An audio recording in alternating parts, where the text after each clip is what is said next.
Hello there, and welcome to another edition of the HuskerOnline Show. Sean Callahan, Steve Sipple, Robin Washett, as taking you through the dog days of fall camp.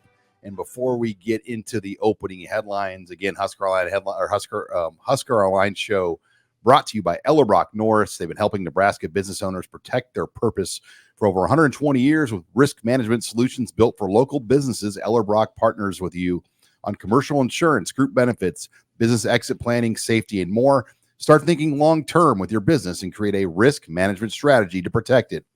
Are your employee benefit costs going to the roof?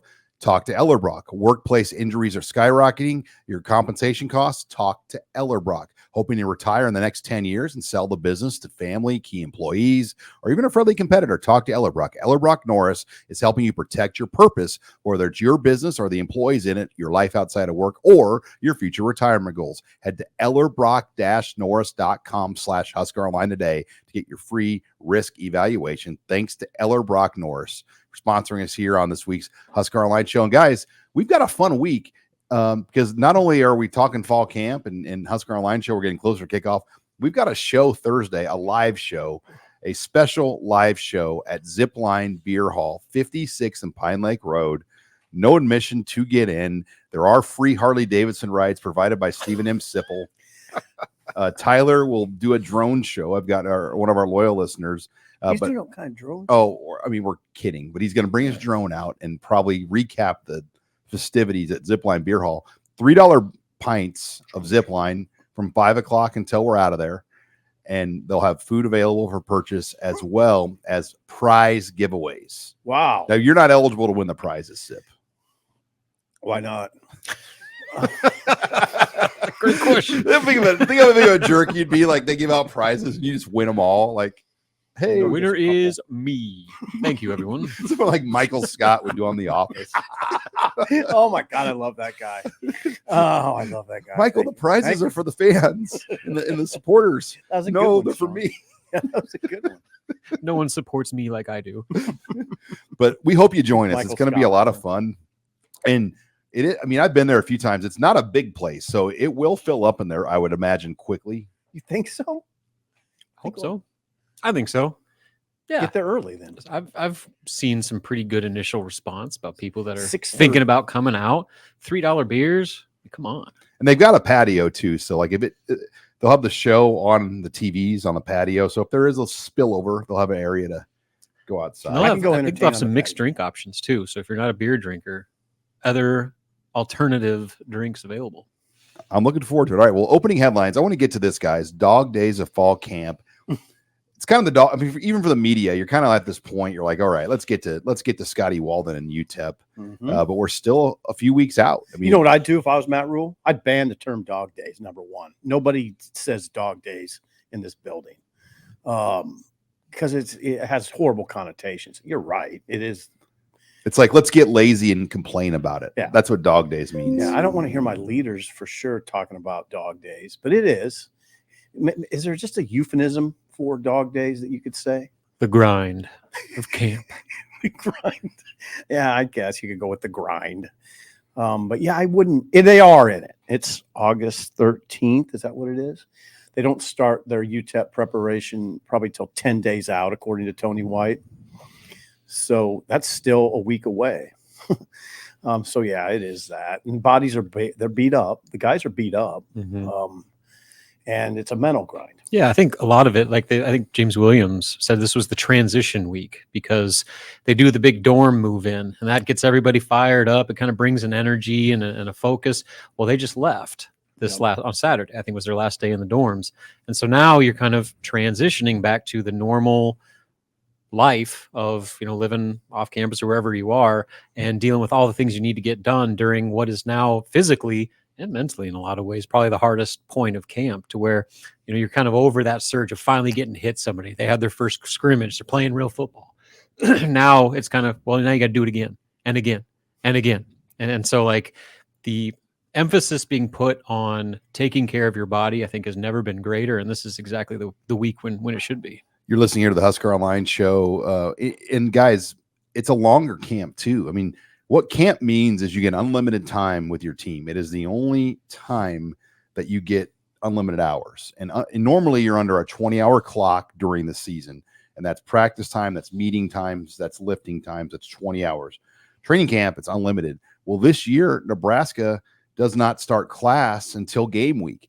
So they're going to get almost 4 full weeks of a camp schedule.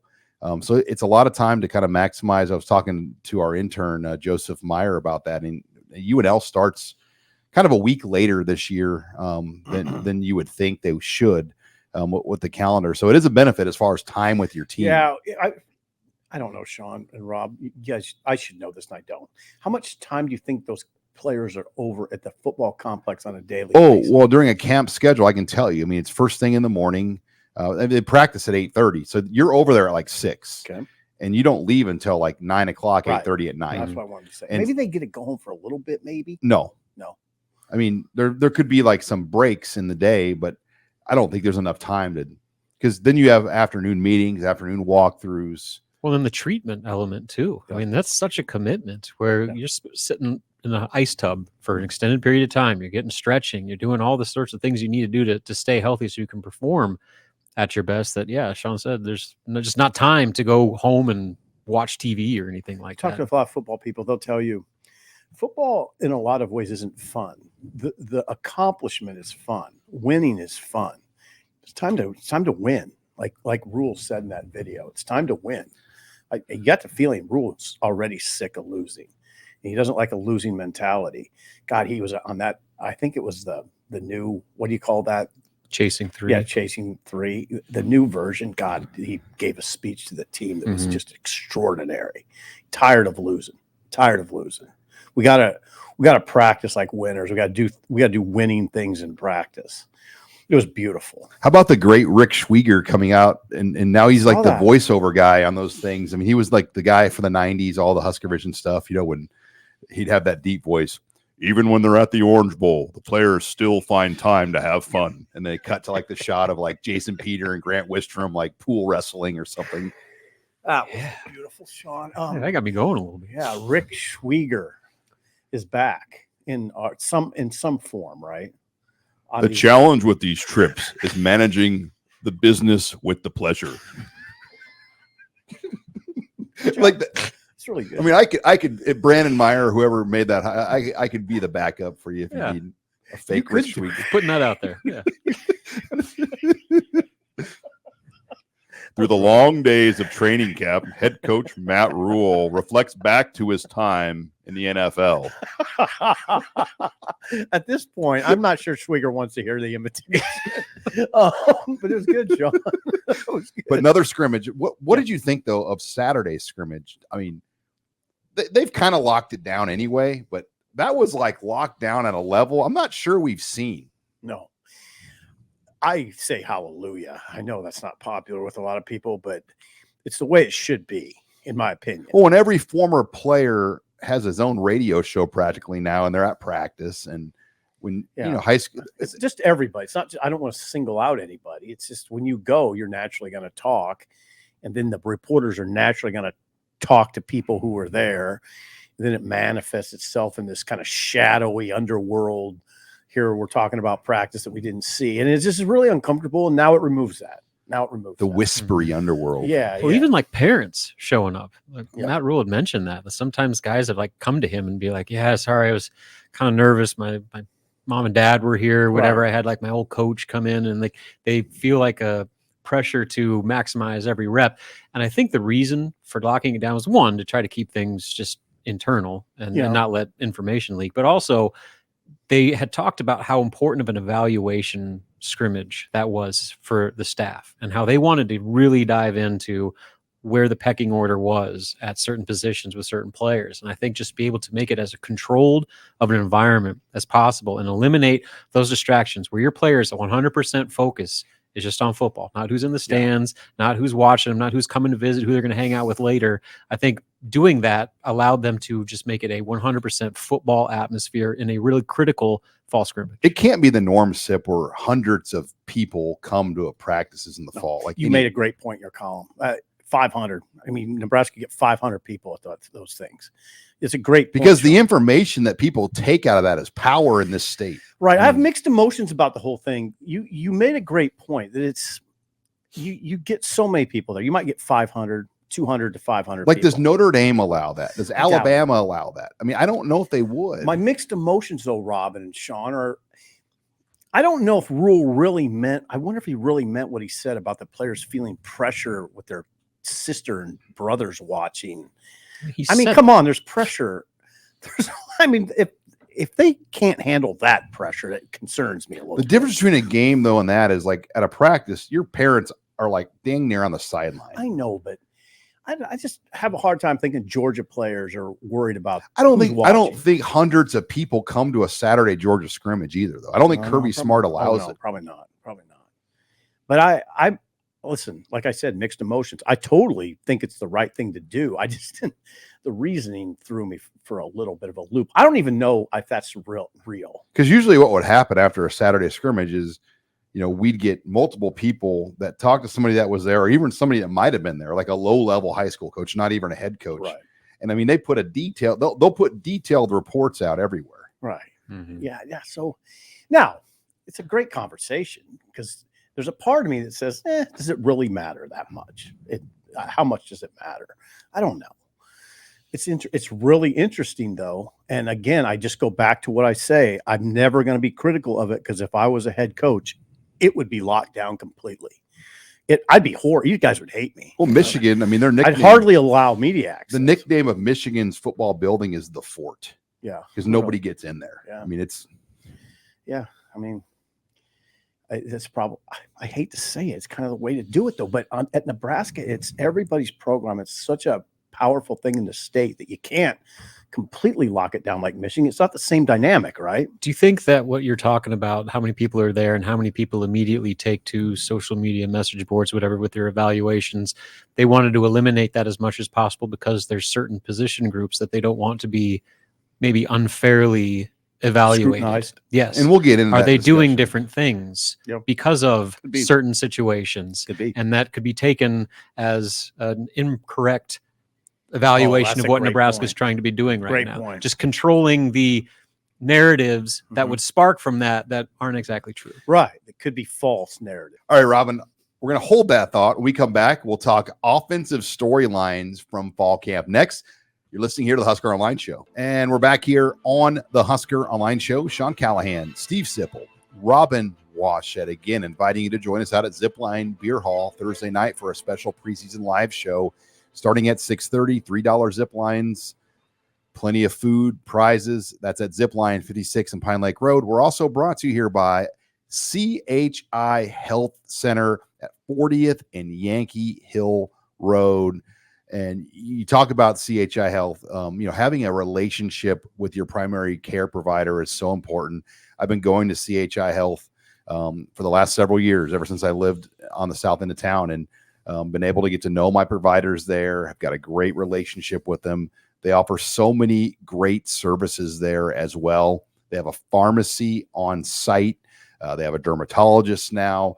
They have urgent care there as well, priority care it's called. So there's lots of different services they provide right there at 40th and Yankee Hill and at all the other great CHI Health family clinics around the state of Nebraska. Check them out online at chihealth.com. They are a great supporter of the Husker Online Show. Thank you again to CHI Health for sponsoring us here on the Husker Online Show. Okay, guys, Robin was talking about some of the things that they didn't maybe want us to see. And one of them, clearly, the offensive line, I've summed this up to people like, well, I thought you said they had great depth. Well, they did. They had 7 guys that have started games. You tell me another team in America that could say that. Very few. They could have 7 guys. Yeah, and one other way you could say is if you took 3, we'll just say starters because it's close enough. Teddy's has started. Teddy has started. Corcoran's a starter, and Latovsky's has started 6 games or so. Justin Evans has started. If you took 3 guys off of LSU's line or Notre Dame's line or Oklahoma's line, 3 starters, it's going to have a major impact. Mm-hmm. So I don't know. There's some teams maybe that wouldn't be horribly affected like Ohio State. Maybe. I don't know. I mean, you take 3 stars off any line, it's going to have an impact. So they scrimmaged Saturday without 3 of their best 7. And that's gonna look a little rocky. It is. And they elevated 2 redshirt freshmen, Grant Segrin and Gunnar Gatula, to that group to play up. And Sam Sledge has gotten some good reps and some other players. But Henry Latosky will be back. And we know Turner Corcoran is practicing. They're just treating him with extreme caution because of his value to the whole thing. Yeah. And here's the other thing, Rob. The critical thing is, and right now people are yelling at us saying, you better mention this. They're playing against a very good defensive line. The strength of the team. Could be a great defensive line. Could be. I mean, it's very good for sure. Butler, Hutmacher, and Robinson, and they're all veterans. I mean, these guys are older dudes, tested, and they will beat up a redshirt freshman left tackle, just about anybody. So that's the way it is. Yeah, and there's talk about just how that picture has looked and how it hasn't inspired a whole lot of confidence in what that depth at tackle especially has looked like. But I've said this before, I would almost be more concerned if it was the other way around. And we're hearing these glowing reports of these young linemen stepping in and completely holding their own against what is supposed to be the lifeblood of this particular Nebraska team. Like, I would expect them to look bad. Right. Like, it would be worse, in my opinion, if it was not the case. So, like, I take all that stuff and the things you hear coming out of practice with a grain of salt, because they're not in a great situation right now. But I also don't think it's the end of the world, because it's what I would expect to happen, just given the strength against what is now one of the biggest weaknesses. You're listening here to the Husker Online Show as we move forward. You just wonder if Corcoran will scrimmage this Saturday. Oh, that's a huge question. A huge question. Latosky probably not back until the opener, according to rule. Corcoran, God, I would think. I mean, I would think you'd want to see. Could they get him could Latosky begin practicing the week of the opener? We don't know that. We won't know that until we talk to Rule next. We just don't know. Rob, to your point, there's a fine line there. I get where you're coming from, but lifeblood defensive line, you got a big time quarterback right now, and he's a drop back guy. You got to find ways to protect him. Yeah, I get that under pretty much any circumstance. So what would your reaction be if Ty Robinson's getting shut down by Gunnar Gatula? Oh, I got you. There's a fine line.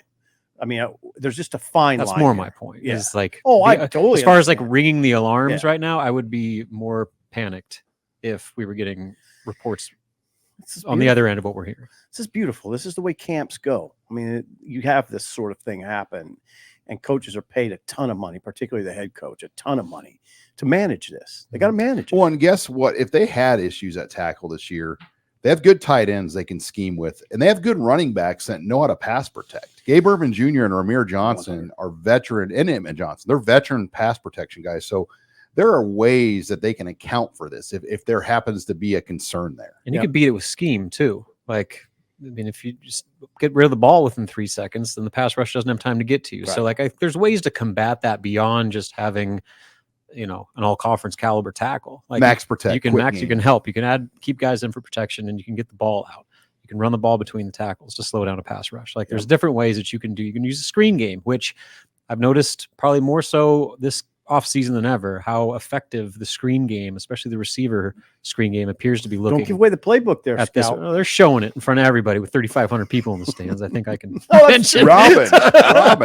That's true. No, that's a good point. Thank you. Touche. You got it. But so, like I say, like there are other ways that you can make up for what is a perceived weakness attack. 100. Well, you can keep tight ends in to protect, and then they could release out as checkdowns. I mean, they have a lot of ways they can. You can work around it. It's not ideal though. Right. Here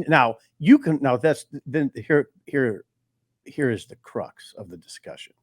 You can work around a rough offensive line, but can you win 9 games with a rough offensive line? And guess who's got great edge rushers? Big Ten teams in general. general. No, who's Colorado? Oh, great. Of all the things that Deion Sanders has talked about, he likes his pass rush guys the that's best. Great. But their offensive line at Colorado sounds like a mess. Yeah.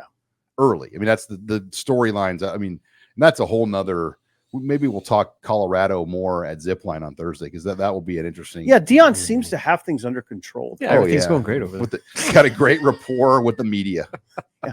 He doesn't look scared. It's like he has it all under control. Well, let's talk defense. When we come back, we'll hit into the defensive storylines. You're listening here to the Husker Online Show. And we're back here on the Husker Online Show. Sean Callahan, Steve Sipple, Robin Washad. Again, join us Thursday night, Zipline Beer Hall, 56 Pine Lake Road. Special preseason party, special preseason live show, $3 beers, prizes, food on site. Join us at Zipline. Meet the world famous Stephen M. Sipple. Yeah, I would think just curiosity would draw some people out there. Just see what that scene looks like.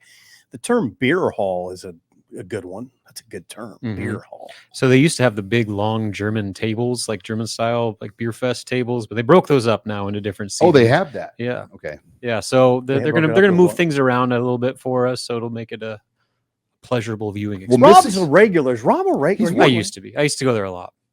Missing Tooth Greg, is he going to make an appearance? I don't know if he would want me to. I don't know. He's got a packed week.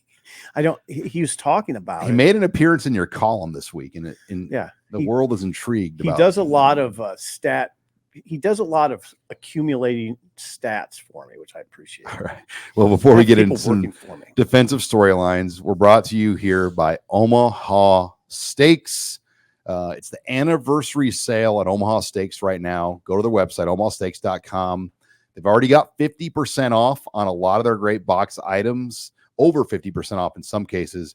But guess what? We're going to give you another $30 off the list price you see that's already over 50% off. You got to use the promo code Huskers with an S, Huskers Online at checkout. That gets you hooked up with all of the great steaks, burgers, chicken, sides, desserts, you name it, at omahasteaks.com. It's a great time with the anniversary sale. 50% off already on many of their great boxes. We're going to throw in another $30 off that price with the promo code Huskers Online. Thanks again to Omaha Steaks for sponsoring us here on the Husker Online Show. Okay, defensive storylines. We talked to Tony White this week.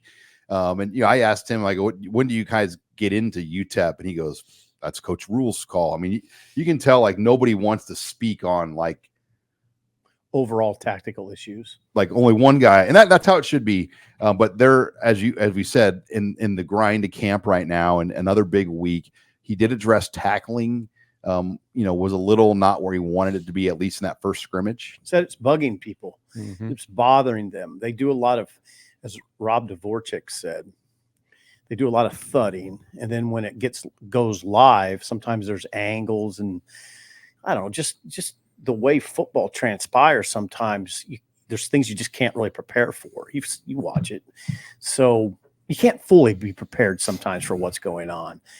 But yeah, he wasn't happy with the tackling. It's on that side of the ball. If I were Tony White, I'd be really careful about not letting your guys think too much of themselves. I mean, they get so much praise.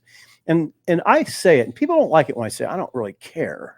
They weren't a great defense last year. They were good, not great. I mean, they too many times they couldn't get off the field. They were statistically good because I saw a lot of poor offenses, but the key situations, and you wrote about these, the run against Iowa that allowed Iowa to essentially win the game. Huge run. The plays that Wisconsin couldn't converted, get him off the the field. third downs. Couldn't get him off the field. I mean, those Couldn't get situations. Maryland off the field. You got to get him off the field. I mean, that's how you. That's a great defense. Only 14 takeaways Now too. the balance, though, and I'll hear this from people, and it's true. The balance is, think of all the bad positions they were put in. Mhm. It's true. One of the most turnover-plagued offenses in the country. There's only one or two others that were worse. That put them in bad positions. So there is a balance there. Yeah, and they were able to get out of it. I mean, a lot of bend but don't break moments. Yeah. That they were able to win in those situations. But yeah, the turnovers, for this team to take a step forward, they have to force more turnovers. That's how you win games. Commit fewer and force more. That's what does rules say? They want to be +7. They want to go from -17 to +7. I'll tell you what, if they go +7 with this group of players, they could win 9 games. I mean, it'd be a huge swing if they go +7. I mean, the fact they won 5 with not taking the ball away all that much and giving the ball away at an alarming rate. I mean, that shows you just where Pretty this team close. is right now. Yeah. So if you even like moderately balance that out a little bit, you're going to be in a good spot. And just even. yeah, and to your point, Sean, I don't read too much into White's comments about the tackling, because I agree. I think that you can't just be like, oh, we're just talk about how good you are. You got to find ways to constantly push your guys to be better. And if you publicly call them out on tackling, what's the new focus going to be all week? Tackling. Yep. You know, we also heard from James Williams this week, and you know, it's the first time, to my knowledge, he's been on the big stage. I think he's done some side interviews, but it was interesting to see him, a very confident guy, in this program moving forward. And I know Sipple's been accused of being like the head of the James Williams, his agent.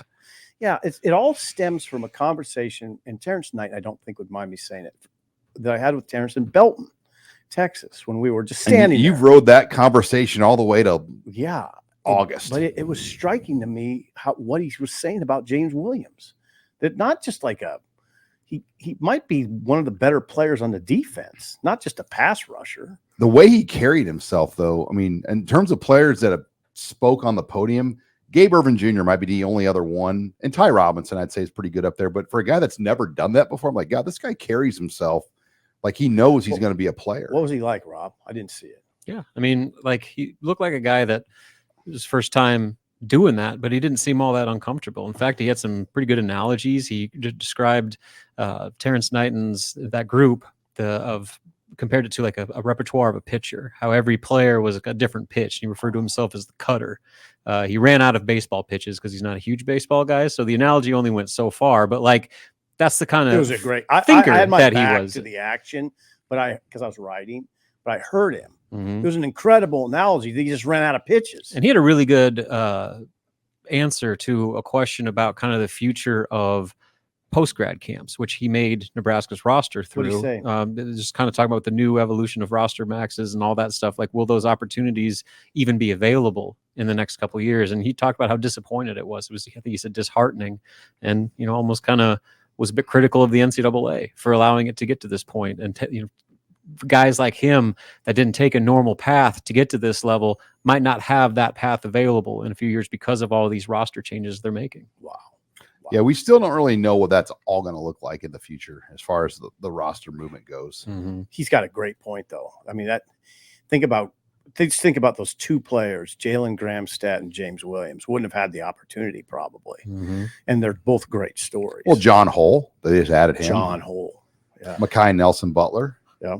It was also notable that Williams is up to 250 pounds now. He said he ended last season at 228 as a Big Ten defensive end. So he's been like, that's been his ultimate focus all offseason. Well, you want him changing his body. Yeah, because they want him to be a three-down player, play the run. So 22 pounds of muscle this offseason. And you heard Princewell say last year at 230, he had a hard time playing the run at 230. Williams described it as on every play, he had to use 100% of his energy and effort. Whereas a guy like Ty Robinson, just because of how strong and naturally gifted he was, is using like 80. These are really informative. It was really informative to listen to those guys. Mm-hmm. Informative to listen to Princewell say at 230, you can't set the edge. It's hard. He's 245 now. Yeah, you just get hammered around in this league. Jamari Butler was the same way. Now he's 260. It'll be a different world for him on Saturdays now. You just get thrown around too much in this league. You could go into the Sun Belt at 230 and set the edge just fine. You can't do it in the Big Ten. Nope. It's a pro league.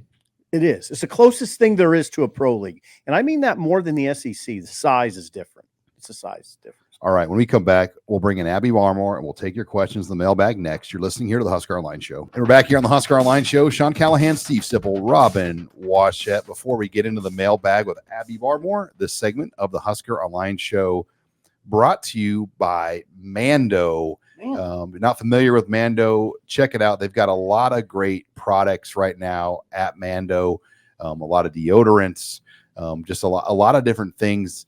They're going to make you smell better. You know, it's hot outside. It's sticky. You're going to be going to those early football games in September.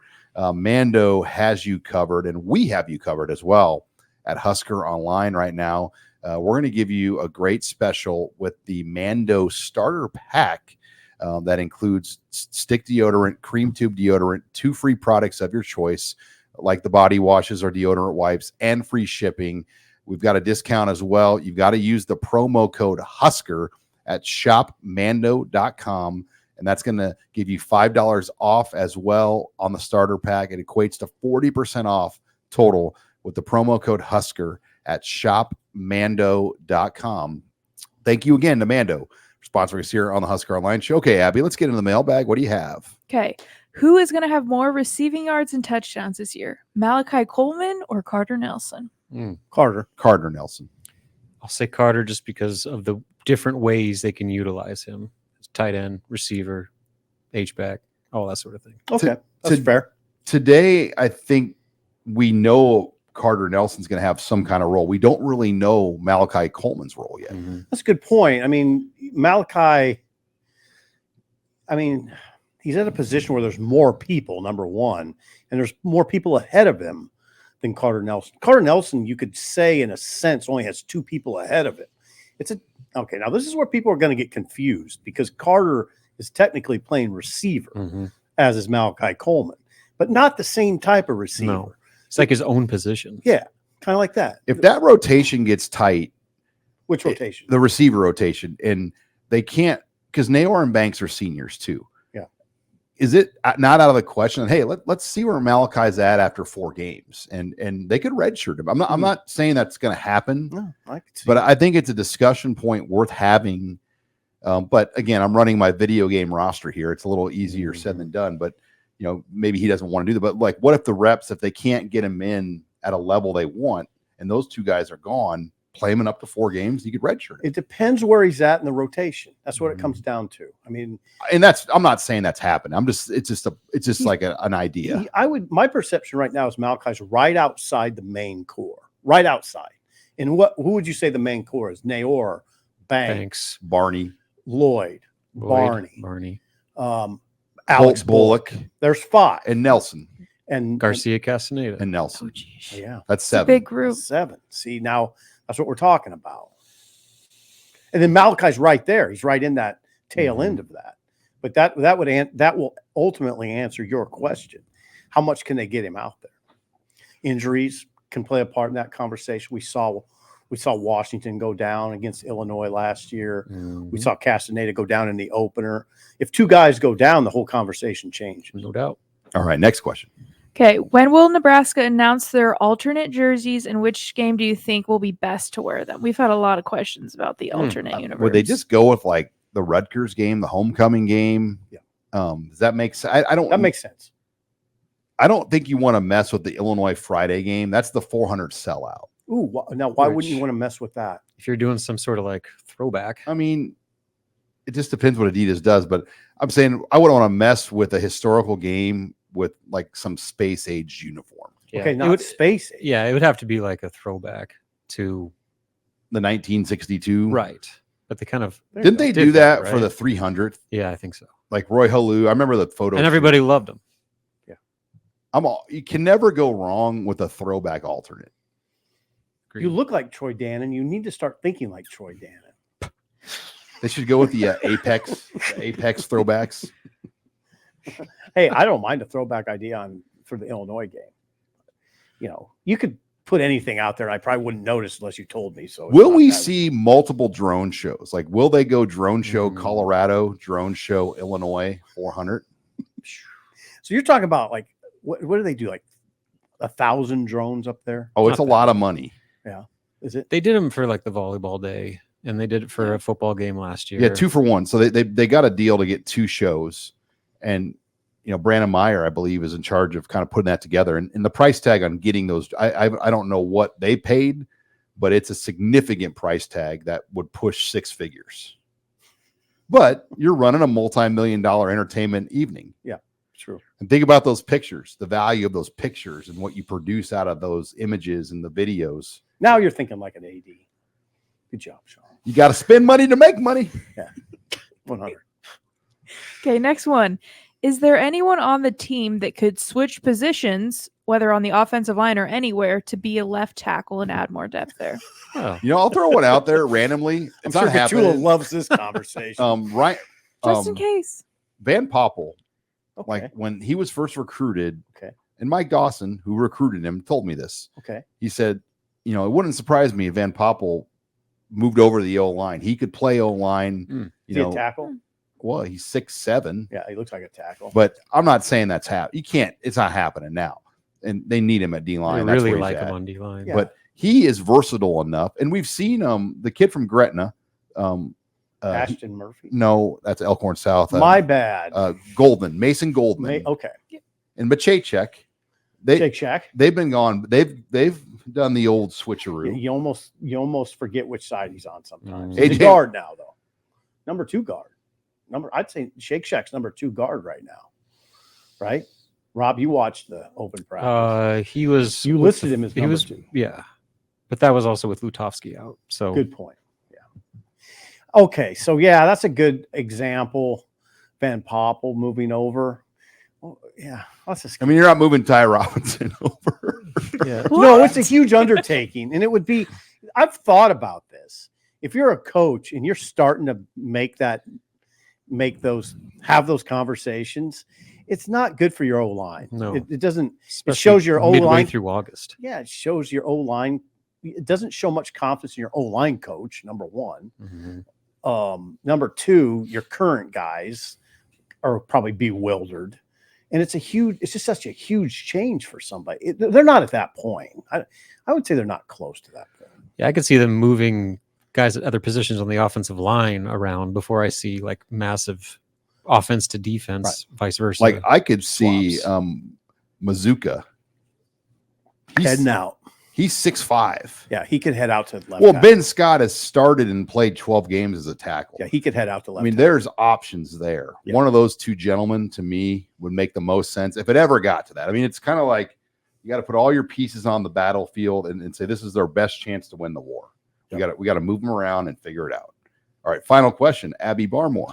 What was your favorite moment of the Olympics this year? The ending. Not the opening ceremonies. No, it wasn't the opening. Yeah, what was your guys' favorite moments? Basketball, men's basketball, beating France, Steph Curry, ending on the flurry that he did. That was one of the most incredible performances, and like the perfect send off to what has been a golden generation of basketball. I mean, those guys are probably never going to play together again, at least certainly not on the Olympic stage. And then for them to do that, and say what you want about the margin of victory and all that sort of stuff, this was as even of a playing field as there's ever been in the Olympics. when it Legit comes to men's all-stars on basketball. these other teams. Yeah, MVPs on other teams, and they're still handling them. So I thought that was an impressive ending to an impressive run for the U.S. Guys, men's basketball team. Durant is so good. Yeah. Unreal. I mean, the shots he The made. Slim Reaper, as it were. One of my favorite That's things what they call him, the Slim Reaper. Mhm. in my household was just seeing my daughter's a 5th grader and how into it she was getting. Like, it's cool to start to see your kids want to watch it. Like she really liked watching the gymnastics with Simone Biles and Sure. and Childs. And we had the Peacock app, and that was an unbelievable way to watch the Olympics because you could actually go to everything live. Mhm. Because there could be 8 or 10 things happening at once, and they had them all going, and you could go to any one you wanted. Yeah. But the swimming too, she got into the swimming. My lighthearted favorite moment was Snoop Dogg, though, just having him Why'd you like that? so heavily. They had him heavily involved in the coverage, and he just kind of added just some, sometimes you don't want to see like serious reporting going on at the fencing, Mhm. like. He And did, did some fencing. he went in there and suited up and did like a demonstration with fencing with a professional fencer, and they were kind of going at it, and then he just goes pop pop pop pop pop, and he's like, "Man, I'm from the hood." He's like, "This is how we do it." That's beautiful. It was awesome. I was That's like, beautiful. Snoop Dogg kind of stole the show. That's The beautiful. Turkish shooting guy, the guy that just showed up, just fired away, Yeah. got second place, and then the Australian break dancer. I mean, Oh my gosh. iconic That's moments. hilarious. Break dancing already got canceled. It's out. Yeah. So bad. Like, how do you It's cancel so Why? softball and baseball from the Olympics, but allow break dancing? I loved watching Steven on the pommel horse. That was Oh, yeah. absolutely electric. the guy that just didn't move throughout the entire team event, and then finally it's his turn, takes the glasses off, and just goes, "Takes gold." This is Stud. incredible. Wow, I missed some stuff. We won't get Yeah, into you the pole did. vault Yeah. scene. Oh, yeah. What a way to lose, huh? It's when you, I it's can when you identify lose and with win that. at the same time. Yeah. All right. Come on, Nabby. Jeez, clean it up. Sorry, that was my Yeah, fault. you're bad. What a way to lose. All right. When we come back, I want to talk some Colorado and some other Big Ten topics. We'll hit on that next. You're listening here to the HuskerOnline Show. Final segment here of the HuskerOnline Show. Sean Callahan, Steve Sipple, Robin Washett, again inviting you to join us Thursday night at the Zipline Beer Hall on 56th and Pine Lake Road for a special preseason live edition of the HuskerOnline Show at 6:30. We'll have $3 pints of Zipline for sale starting at 5. Food, prize giveaways, you name it. It's going to be a fun night. We hope you join us. We're also brought to you by who, Stephen M. Sipple? Well, I mean, one thing you could do, honestly, is go to this event at Zipline and contemplate a new car. I mean, actively start thinking about a new car as you drink your Zipline and listen to Sean. If you happen to be looking for a new vehicle, how about going for a new experience? How about going to Larson Motors in Nebraska City? Larson Motors is one of the Midwest's only dealerships with all the major brands in one location. We do this every week. Finding your new Chevrolet, GMC, Hummer, Ford, Chrysler, Dodge, Jeep, or Ram never has been easier. So start your new experience today at LarsonMotorGroup.com. That's LarsonMotorGroup.com, or at Larson Motors in Nebraska City. Larson Motors, real people, Real Real deals. All right, good job, guys. Let's do this. All right, let's get into some Colorado talk because, like always, Deion Sanders has found himself in the headlines. And this time it has the feeling the honeymoon is over at this point. And, when he's going at his own local media and he's sparring back and forth and taking on reporters over petty things. I mean, you're a highly paid public figure that's been in the spotlight your whole life.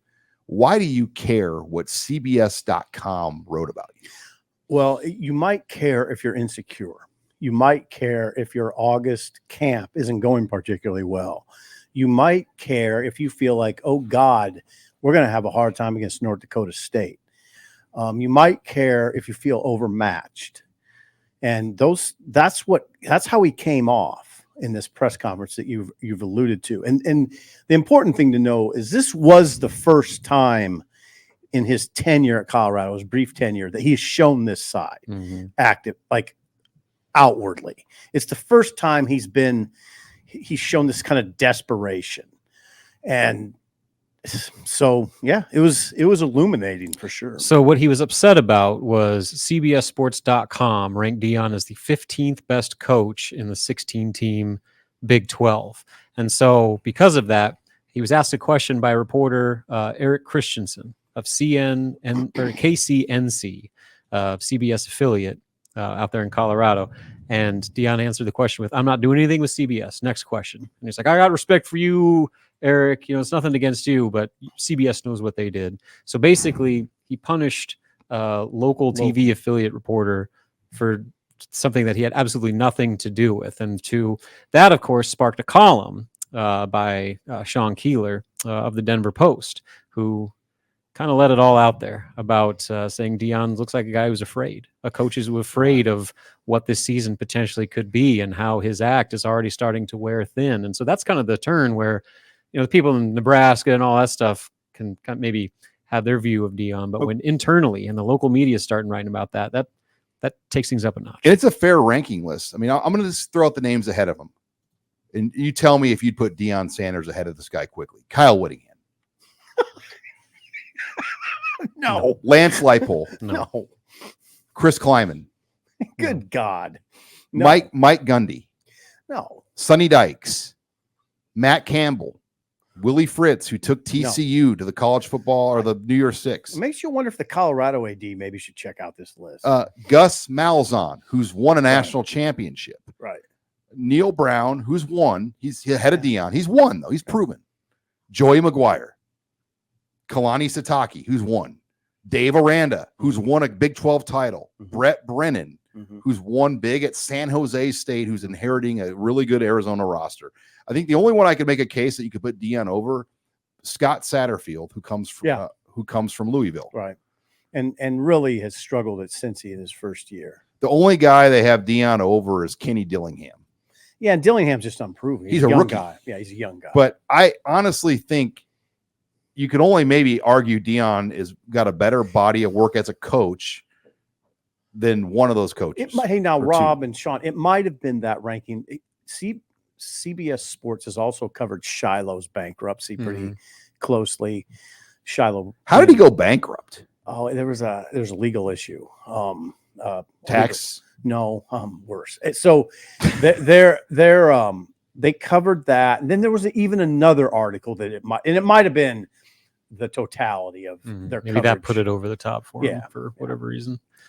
But Yeah. yeah, the Colorado angle is interesting too, because they kind of sold their soul for all this. Like they got the reward last year when game day and big noon kickoff are there, like at the same time for like the first 6 weeks of the season. Like sort of ridiculous. they got their exposure and all that. And they probably saw a football profit they hadn't seen in a long, long time, maybe ever. But now you're starting to see the flip side of that, where when you bring in somebody like this, and Deion's a striking figure for a lot of reasons, both good and bad. Now you're starting to see maybe the issues with not going through a much better vetting process to see what you're actually getting. Well, and they're so tied to him. If they made a coaching change, can you imagine how many players would enter the portal? The whole team, just like the last 2 years. Yeah. Could he get the last laugh? That's the thing. You always got to keep in the back of your mind. If he wins, and all of a sudden, right. The North Dakota State game, I'm as intrigued in that opener, and it's a Thursday night. North Dakota State's #2 in the FCS poll. I couldn't agree more, Sean. That is like couldn't agree more. Must-watch TV. It's appointment TV. Fascinating on about 100. We considered sending Sip out there, actually. Yeah. We're not going to, but yeah, it was a thought on my mind. But I'll write off the TV, and it'll be easy because it'll be fascinating. It'll be a fascinating game. And the fact that North Dakota State's ranked second, I mean, it's possible that Deion's just setting everybody up too. Like, I'm going to look scared. I'm not scared, but I'm going to look scared. It doesn't seem like his makeup to make people think he's scared. That's kind of the antithesis of everything he's about. 100. Do you remember, though, like when we were leaving the stadium in Boulder, one of Deion's kind of handlers, muscle, one of his guys. Got handlers. We overheard this because we were walking to the park, and Sean and I, he was dressing down like there too. somebody about comments on a post-game show or radio. Like he's got people that. Hey, Deion's powerful. Oh yeah, he's a powerful. He's got a figure. team. Yeah, he's a powerful dude. I mean, he is. Now, Keith Mann should make their media park a mile away though when they come here. Yeah, park in a city park. Hope you don't get towed. Make them park at Woods Park. Yeah, there you That's go. basically what we did. We parked like at Woods Park and walked to the stadium. Not that. Okay, not that far, but I would say we parked at like 27th and O and walked. Let me think about that. 27th and O. That would have been like the equivalent. Rob, was it that long? It was over a mile. It felt. I mean, we were able to cut through the park. So Yeah, I you think might be right about that, actually, now that I'm thinking about it. If you just walk right down, is it Vine? It was far. Yeah, you walk right down Vine. You might, that's about just let him park over by Oak Lake. Figure it out. You're figuring out this step. Well, we illegally parked. We rolled the dice and parked in a city park. It's like, hey, we're at the park. We're parking at the park. Yeah. Pulled up next to Kenny Wilhite. Yep. Remember that? Yep. Good times. All right. Well, I'm intrigued. Again, thanks for joining us. Yeah. We'll see you Thursday night. See you Thursday. And we're having headlines a day later to kind of account for the live show. So Sip and I will be back Friday with HuskerOnline headlines, and we'll have more coverage from practice by that point as well. So join us Thursday at Zipline. We'll be back Friday as well with HuskerOnline headlines.